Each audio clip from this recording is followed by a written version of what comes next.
영국 공주 초이화가 납치를 당하는데 공주를 죽이려는 자 과연 누구일까요?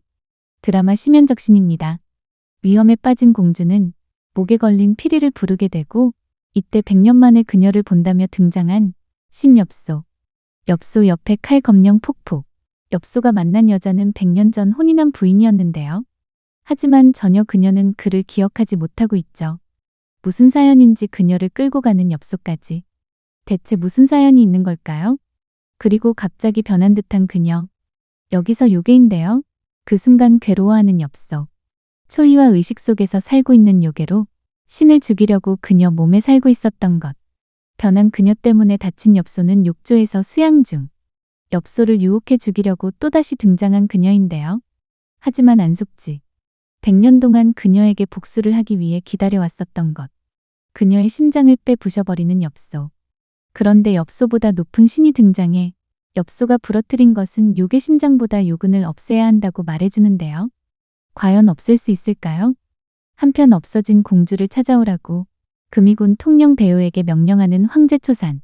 현재 공주 초이화 몸에 요괴가 들어있었던 것이죠. 그래서 엽소를 봐도 알 수가 없었던 것. 과거 두 사람은 결혼까지 했던 사람이지만 현재는 서로 죽이지 못해 안달이 나 있는 상황. 쓰러진 아내를 보며 가여운 척한다며 불쾌해 보이는 엽소. 하지만 마음속에는 자신과 좋았던 100년 전을 회상 중이었죠. 사랑이 남아있는 게 눈에 너무 보이네요. 초이화는 꿈속에서 엄마가 그를 죽이라고 하지만 그를 죽지 않게끔 도와주고 있는데요. 다친 그를 죽이라고 자꾸만 등장하는 죽은 엄마. 이에 그냥 죽이라는 엽소. 다행히 그녀는 자신의 엄마는 누군가를 지시하는 사람이 아닌 딸의 마음소리를 들으라고 했던 엄마였기에 지금 등장한 엄마의 환상이 나쁘다는 걸 눈치채고 그대로 엄마를 찔러버립니다. 사실 엄마의 환상은 환호 족장 장목지. 신의 거처로 파견을 보낸 것이었는데 공주를 노리자 이를 막이 선 엽소. 엽소가 신이긴 하지만 좀 살짝 약해 보이죠.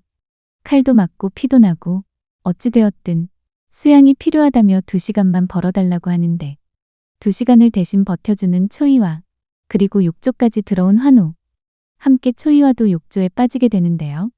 이때 초이화와 엽소가 상호작용을 하는 듯 보이고 어느새 기력을 회복한 신엽소. 그리곤 그녀를 안고 나오는데 갑자기 과거 기억에 급해대기. 이때 초이화는 환호가 자신을 노리고 있으니 여기가 안전하다며 눈물로 자신을 여기에 머물게 해달라고 부탁을 하고 다정했던 사이였으니 마음이 약해지는 엽소. 쓰러진 그녀를 침대에 눕히자 과거의 일들이 떠오르는데요. 그녀는 사람들에게 신을 먹으라고 엽소를 던져줬던 것. 하지만 사랑하는 마음 때문인지 자꾸만 흔들리는 엽소. 다음 날 폭폭에게 초이화를 조사하라고 명령을 내린 엽소. 초이화 납치를 지시했지만 실패에 화가 난 영국공 혁연서. 이때 환호를 잡았었는데요. 장군 배우는 이때 환호를 마주했죠. 장목진은 이번에 영국공 혁연서를 자신의 편으로 만들고 있는 중. 한편 갑자기 찾아온 아이들. 바로 그녀를 알아보지만 그녀는 아이들을 모를 수밖에 없죠. 아이들을 향해 웃어주는 엽소를 본 초이화. 아이들에게는 팔이 하나씩 없는데 과거 그녀가 가르쳐준 방법으로 잘 적응하고 있다는 아이들. 그리고 그녀 몸에 있는 칼 자국을 보는데 자신도 이유를 전혀 모르죠. 한편 정보를 얻어서 돌아온 폭폭. 그녀를 위한 약도 지어왔는데요.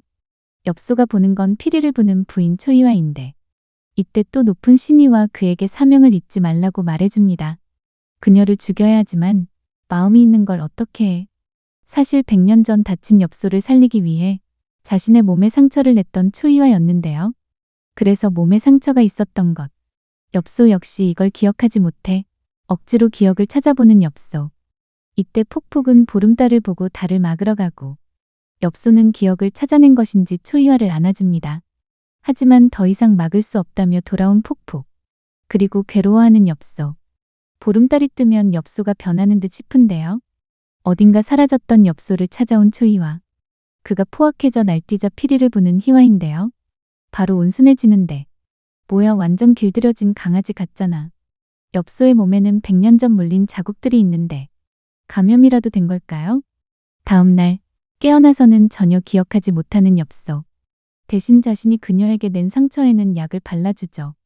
이 모든 일들이 그녀 몸에 있는 요금과 관련이 있다고 생각해 서로 동맹을 맺는 초이화와 엽소. 엽소는 그녀를 보며 100년 전 자신이 그녀를 좋아했는지 아님 다른 그녀를 좋아했는지 궁금해하고 한편 도성내 도둑을 잡은 배여 작물에서 공주 옥패가 나오게 되는데요. 바로 찾아가는 배여. 장군 배우는 죽은 태우가 남긴 편지를 공주에게 전해주게 됩니다. 무공이 강한 엄마는 지병이 있었지만 행군 중에 나쁜 기운으로 죽었다는데 몸이 약한 엄마를 전장에 5번이나 보냈던 아빠를 원망하는 그녀. 하지만 황제는 너를 낳아서 그렇다는데 아빠 맞냐? 아빠에게 자신을 사랑하지도 않고 매번 감금만 시킨다며 대들다 한 대 맞고 그대로 죽어버리는 초이화. 세상에 20년 전 죽었어야 했다며 황궁 밖으로 버려버리는 황제. 죽은 줄만 알았던 공주가 그럼 몸속에 요괴가 들어가면서 살아나게 된 건가요? 한편 감옥에서 환호들이 움직이기 시작하고 이를 막기 위해 등장한 공주. 장군 배우를 도와주는 폭폭. 폭폭이 왔다는 건 엽소도 왔다는 뜻. 반면 혁연서는 환호 족장 장목지와 한편이 되는데 심지어 불로장생까지 꿈꾸죠. 좀비 같은 환호가 되겠다고. 관계가 아주 복잡한데 일단 엽소와 공주도 오해가 있긴 한 것 같죠.